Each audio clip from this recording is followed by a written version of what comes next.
છે? આમાંથી અંકો બનાવાય, મૂળાક્ષર બનાવાય, ભૌમિતિક આકારો પણ બનાવાય. આપણે ભૌમિતિક આકાર બનાવીએ, બરાબર? આ રીતે માટી લેવાની થોડી ખાંડ. પછી જો આ રીતે કરવાનો. આ કેવો આકાર બન્યો? ગોળ. વર્તુળ ગોળ બન્યો. કેવો બન્યો?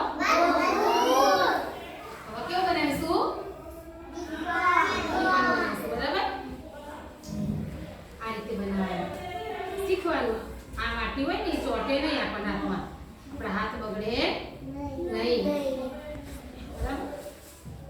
સરસ રે આકાર. આ કેવો આકાર બન્યો? લંબચોરસ કહેવાય ને? ત્રિકોણ બન્યો. કેવો બન્યો? ત્રિકોણ. હવે કયો બનાવીશું?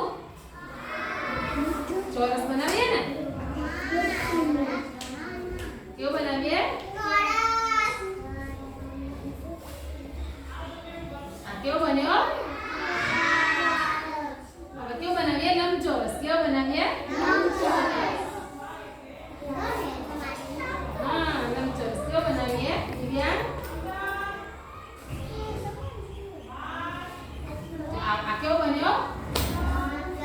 લંબચોરસ. આવડે? જો આ ગોળ, આ લંબચોરસ, આ ચોરસ, આ ત્રિકોણ. બનાવશું ને બધા?